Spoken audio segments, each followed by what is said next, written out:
Recording number 114 114. శంఖారావము 17వ అధ్యాయం 17th chapter అయిన శ్రద్ధాత్రయ విభాగ యోగములో మనం ఇప్పుడు 21వ శ్లోకం నుంచి చదువుకోబోతున్నాం. తనకేదో మహోపకారము చేసిన వానికి ప్రతిఫలముగా తానేదైనా దానము చేసినచో అట్టి దానము రజోగుణ ప్రధానమైనది. అట్లే ఎవని నుండి అయినను ఒక ప్రతిఫలమును ఆశించి దానము చేయుట కూడా రజోగుణము గలవాని లక్షణమే. అనగా రజోగుణము వాడు చేయునది వ్యాపారమే గాని దానము కాదు. అతడు లంచమునిచ్చును, దానినే దానమనుకునుచున్నాడు. దానివలన లౌకికముగా వానికి ఉపయోగం ఉండవచ్చును గాని అది దానము అను సత్కర్మ మాత్రము కాదు. 21వ శ్లోకం అయిపోయింది. ఇంకా తమోగుణము వాని దానము మరింత వికృతముగా ఉండును. దానమును ఒక వృత్తిగా స్వీకరించువానికి దానము చేయుట తమోగుణము వాని లక్షణము. వృత్తిగా గలవాడు ఎట్లునూ ఆవశ్యకత లేకుండగానే దానము స్వీకరించును గనుక అందు సమయము సందర్భము ఉండవు.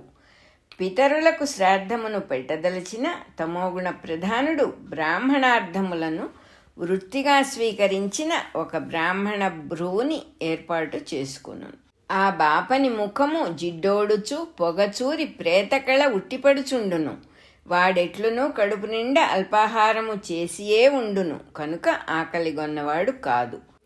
అపరాహ్నము సమయమున ఆబ్దికము పెట్టవలసి ఉండగా ఆఫీసుకు పోవు హడావుడిలో 9 గంటలకే తమోగుణము వాడు మొక్కుబడి తీర్చుకొనును. చివరకు దక్షిణ విషయమున పేచీపడి ఆ బాపని దూషించును. ఇది తమోగుణము వాని దాన పద్ధతి. అతడు ఎంగిలన్నమును పాచిపోయిన అన్నమును కూడా దానము చేయుటకు జంకడు.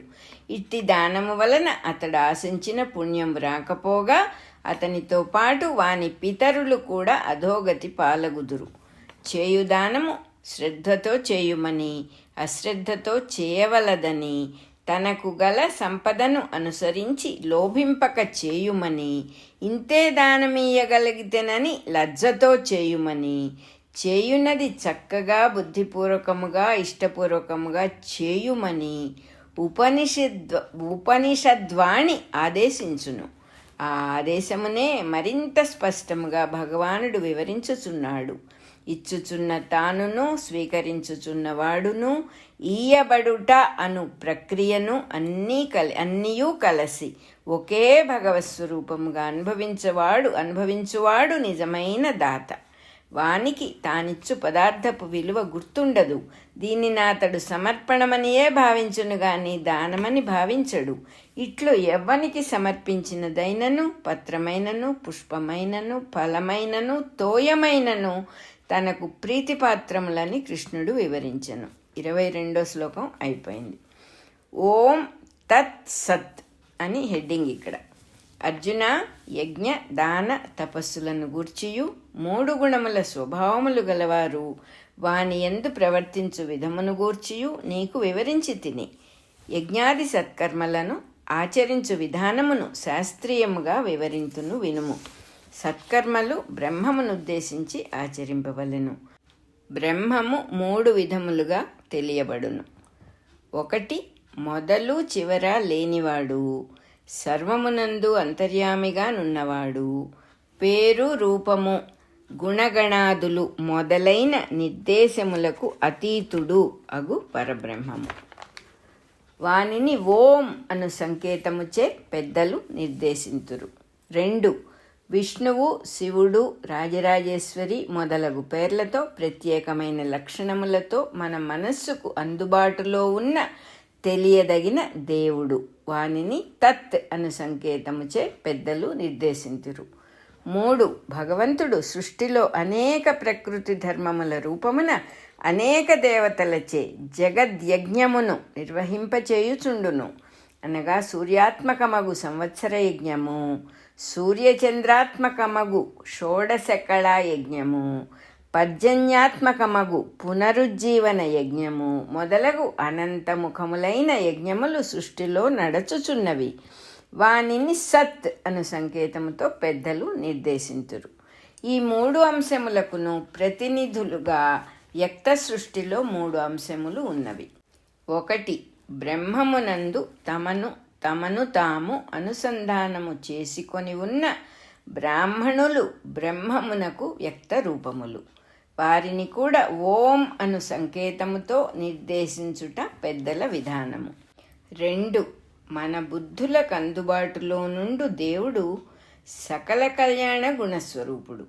ఆ కళ్యాణ గుణములను సవిశేషముగా కీర్తించునవి వేదములు. ప్రపంచములోని ఏ జాతి వారి పవిత్ర గ్రంథమైనను వేదము అను పేరుచే నిర్దేశింపబడును. ఆయా జాతుల వారు వారికి తోచిన రీతిలో సృష్టిలోని కళ్యాణ గుణములను వానికి అనుగుణముగా భగవంతుని స్వరూపమును నిర్దేశించుకొందురు. ఇన్ని పవిత్ర గ్రంథములను కలిసి వేదములు అనబడును. వానిని తత్ అను సంకేతముచే పెద్దలు నిర్దేశింతురు. 3. జగద్యజ్ఞములోని వేర్వేరు భాగములను వేర్వేరు యజ్ఞములుగా వేదము వర్ణించును. ఆయా ధర్మములకు అనుగుణముగా మానవుడాచరింపదగిన వేర్వేరు క్రతువులను కూడా ఋషులు నిర్మించి ఇచ్చిరి. జ్యోతిష్టోమము, వాజపేయము, అశ్వమేధము మొదలగునవి సృష్టిలోని యజ్ఞభాగములకు సంపుటీకరణము ఎపిటోమ్గా ఋషులు ప్రసాదించిరి. దీనిని సత్ అను సంకేతముచే పెద్దలు నిర్దేశింతురు. ఈ 3 సంకేత శబ్దములను వేర్వేరు స్థాయిలలో వేర్వేరు ప్రయోజనములకై వినియోగింపవలెనని శాస్త్రము సూచించును. యజ్ఞ దాన తపస్సులను ఆచరించున్నప్పుడు సంకల్పమును అనుసరించి ఈ 3 శబ్దములలో ఒక దానిని ప్రయోగింపవలసి ఉండును. 23వ శ్లోకం అయిపోయింది. నిరంతరము బ్రహ్మము యందు చరించు యోగీశ్వరులు శాస్త్రమునందు చెప్పబడిన విధానమున యజ్ఞాది సత్కర్మలను ఆచరించున్నప్పుడు సంకల్పముతో పాటు ఓం అను శబ్దమును ఉచ్చరింతురు. వారు బ్రహ్మవాదులు, అనగా బ్రహ్మమును గూర్చి పలుకువారు.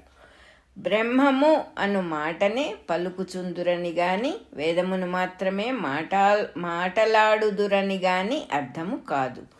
దేనిని గూర్చి మాటలాడినను దాని యందు అంతర్యామిగా ఉన్న బ్రహ్మమును గూర్చియే వారు ఉద్దేశింతురు. అట్టివారు ఓంకారముతో సంకల్పము చెప్పి సత్కర్మలను ఆచరించున్నప్పుడు ఆ యజ్ఞాదులు జగద్యజ్ఞమునందు భాగమై వర్తించును. నిరంతరము బ్రహ్మమునందు చరించు యోగీశ్వరులు కూడా యజ్ఞ దాన తపక్రియాదులు మానక చేయుచునే ఉందురు అని సతతః అను పదముచే కృష్ణుడు సూచించుచున్నాడు. 24వ శ్లోకం అయిపోయింది. ఇంకనూ యోగసిద్ధిని పొందక సాధన మార్గమున ఉన్న సాధకులు ఓం అను శబ్దముచే తెలియదగిన అవ్యక్త ప్రజ్ఞను అందుకొనలేరు. వారి సాధనకు ఒక ఆలంబనము కావలెను. నిర్దిష్ట లక్షణములతో నామరూపాదులతో కూడిన శివుడు, విష్ణువు వంటి దేవతలను వారు ఆరాధింతురు.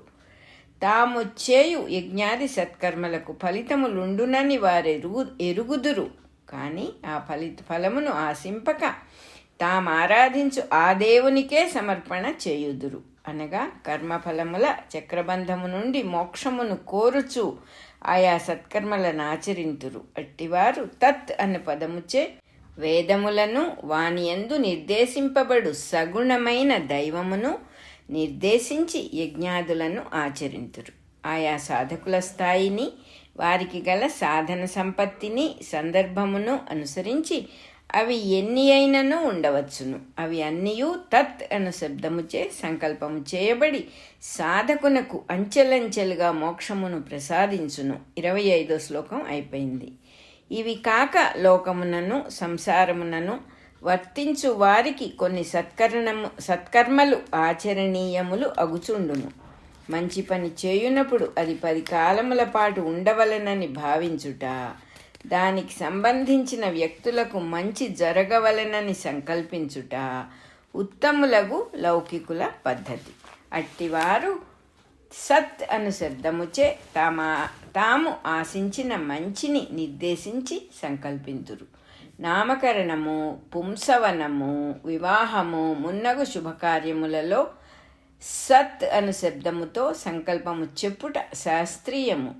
జగద్యజ్ఞములో ఒక వ్యక్తి జీవితము ఒక భాగము. ఆ జీవితము మొత్తం ఒక చిన్న యజ్ఞము కాగా వేర్వేరు వయస్సులలో ఆచరింపబడు వివాహాది శుభకార్యములన్నీయూ అందలి భాగములే అగును. ఈ శుభకార్యములను వేడుకగా జరుపుకొనుట సామాన్య మానవుల పద్ధతి. కానీ నిజముగా అవి అన్నీయూ క్రతు విధానములే.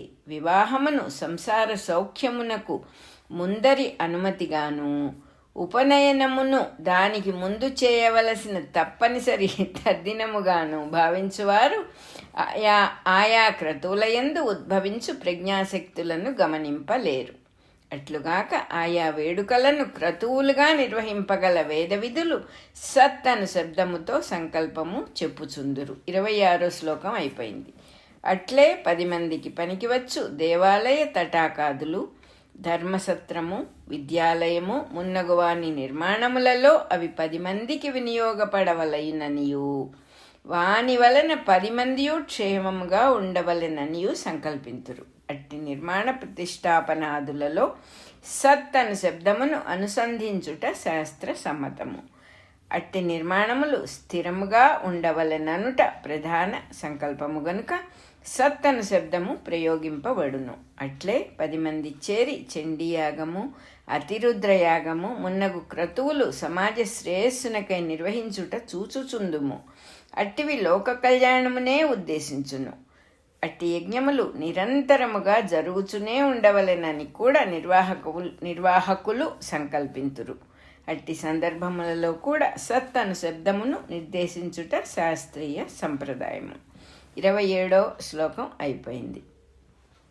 పై చెప్పిన విధానములన్నిటిలోనూ అనగా సామాన్య జనులు, సాధకులు, యోగీశ్వరులు ఎవరైనను శ్రద్ధ లేక ఆచరించినచో అది అసత్ అనబడును. అనగా అది మంచి బుద్ధినిగాక దుర్బుద్ధిని పుట్టించును. ఆ చేసిన పనియు 10 మందికి ఉపయోగపడక దుర్వినియోగము అగును. మరియు యజ్ఞాది క్రతువులు ధన సంపాదనకు గాని, అది చేతగానిచో ధన వ్యయమునకు గాని కారణమగును. దాన ధర్మాదులు పేరు ప్రతిష్టలకు, వ్యాపారమునకు పనికివచ్చును. చేతకానిచో తాను బికారి అగును. సాధకునిలో శ్రద్ధ, శాస్త్ర విధానము లోపించినచో కొన్ని మెట్లు దిగజారి మరల ఎక్కవలసిన స్థితిని కల్పించుకొనును. యోగీశ్వరునిలో శ్రద్ధా విధానము లోపించినచో అంతర్యామియగు బ్రహ్మప్రజ్ఞ నుండి చ్యుతుడై మరల సాధన చేయవలసి ఉండును. 28వ శ్లోకం అయిపోయింది. 114 రికార్డింగ్ నెంబర్ కూడా అయిపోయింది. మంది 114 అయిపోయింది. అలాగే 17th చాప్టర్ అయిన శ్రద్ధాత్రేయ విభాగ యోగం కూడా పూర్తయిపోయింది.